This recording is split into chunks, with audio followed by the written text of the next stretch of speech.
we're back straight into it with a great looking set for Miguel Pupo. Up into the lip for a great hook on his backhand to start it off. Into a second. Hard off the bottom, into the top, and throwing so much spray. But it's surprising when we see this sort of surfing, like you mentioned, just how dynamic those turns can be coming from the goofies. That first turn was fantastic for Miguel Pupo. Didn't overcommit, just slashed it off the top. And then that third one again, drifting the fins. Hooks it back into the foam section. Drives all the way back again. And then transition work all the way down the line. He knows there's a couple more points, or maybe a point or two in this. Needs to finish off well. Hammers that final section. And I think we're going to see Miguel's best score. Slow-mo, leans on the heels. Just hammers the lip there. Look at that spray. Gets a little drift off the lip. Brings it back down. Drives hard off the bottom again. Nice, clean wrap. Look at the extension in the body. Now he compresses again. It's that spring action that our elite level surfers are so good at. Then a vertical hit. I love it when our surfers, they build through the turns. First, second, and then the third one. Pupo comes to life from the channel, but Pupo's on a bigger one. Over the foam ball, Miguel comes out into the channel. Unbelievable.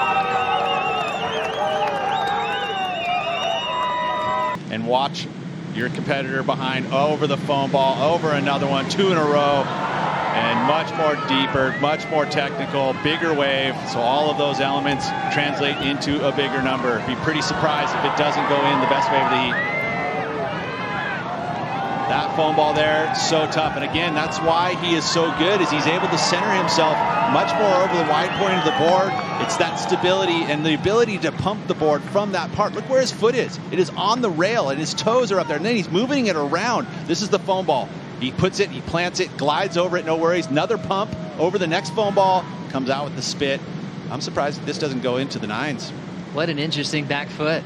It is. I mean, his footwork has been impeccable this entire event. But stylist Miguel Pupo winds up, hammers it.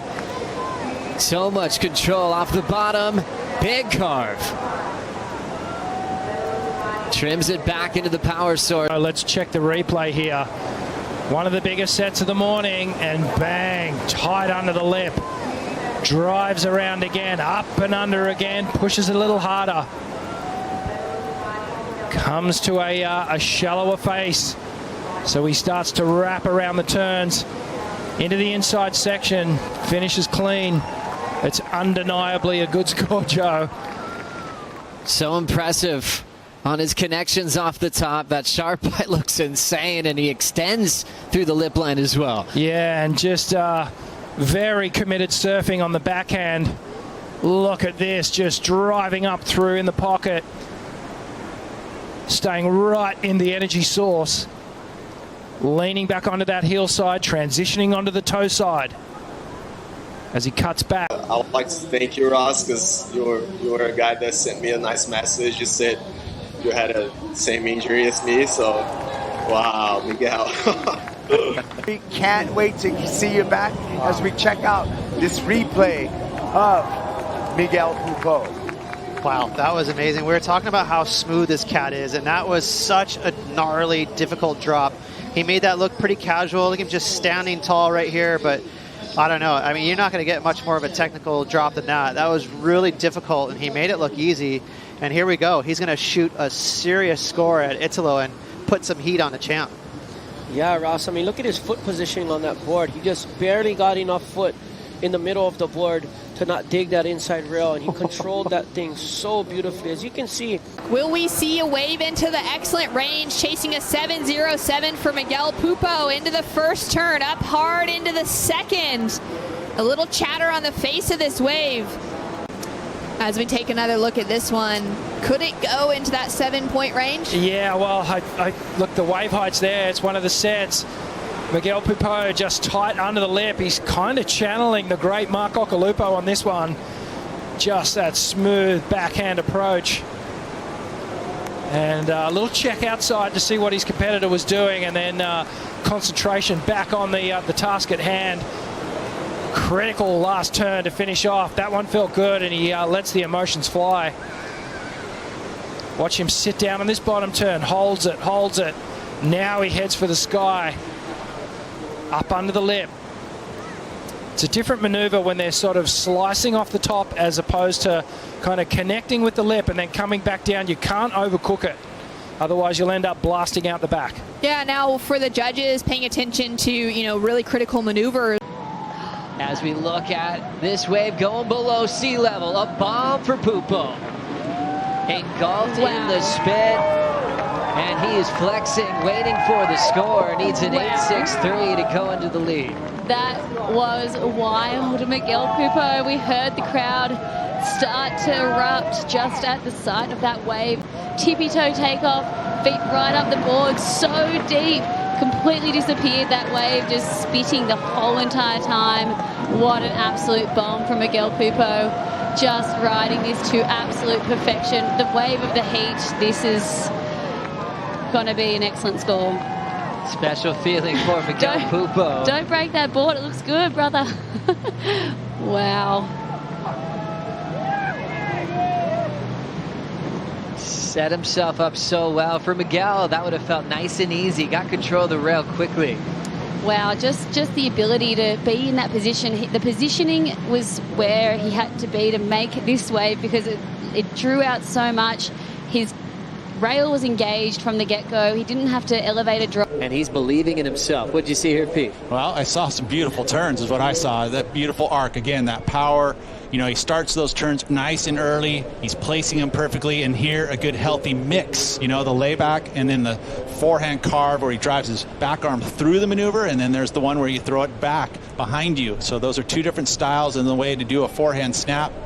He did them both on that wave. Again, showcasing the variety. So smart. Locked in. Live action under priority. Miguel Pupo finds one and comes out. So what an effort from Miguel Pupo. Lost the power battle, did not get priority, and snuck one. Check it out. That's Miguel on that last one. This one was pretty deep. I mean, he was skirting the... That's excitement. Again, you see how Miguel's technique. He puts his weight and his feet. Waves on the way here in the final, 9:25 to go. Miguel Pupo rolls in and steps on the gas incredibly deep. Comes out of the barrel like getting shoved out of a cannon. Look at this one. Pump, pump, tons of speed. Flying through the section, spits and comes flying out. Like I said, this is going to go excellent. Much bigger wave, great technique. This time, didn't have to flirt with the foam ball as much, but he took the higher line around it. Almost thought he was going down. Big top turn, regains control. You can see all the bumps he's fighting through. Tags it well with some power. Jams it off the lip with a controlled slide on a big section. Probably why he's been going down on a lot of those opening sections. What happened this time? Well, he actually liked the shape of the wave. He knew there was a lot of white water from the previous wave, but look at this. He gets his series of backing snaps and a fourth one here in the bowl. And he had to really handle that wave. This was classic Pupo. And Joe, when you slow it down, he's got such a great backhand attack. You really get to enjoy how smooth he is and how radical he can be once he hits the lip. Another lip land that kind of moved a bit on him. Yeah, did it? He was able to hang on to the rail. That was very difficult. Full stretch. It felt like every section was trying to take him down, but he manhandled this finish. Yeah, and that was really clean. Got a nice little tail slide there and a big rooster tail over the back. To put himself here in a great position. And here he goes. Huge fading bottom turn. But has enough momentum to wind through a nice hook to get started. Up into the lip again. Critical section. You know, reading this lineup is such a big part of it. Look how definitely this turn here. I love this one. Ronnie just sets it up, snaps it under the lip. You think it's all done then, and he just maintains the speed, gets around that section. Bit of a frothy one there, but still, as you said, incremental points being added on.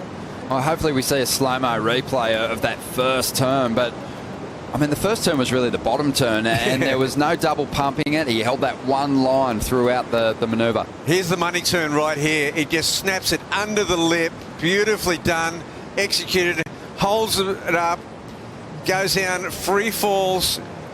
So well executed, but look at the speed. He just transitioned straight onto that inside rail. Another deep double pump bottom turn. Super frothy section here. That's not easy. Split peak, let's check it out. This is the left that we did not see on the replay.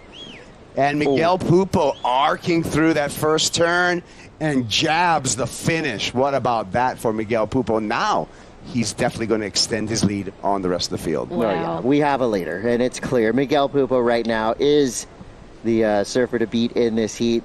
The form, the style, the rail work, love it. That was just beautiful. And the variety here, as we check it out in slow motion, just the lay back hack, stabbing that finish, riding out, little fist pump, and you know what?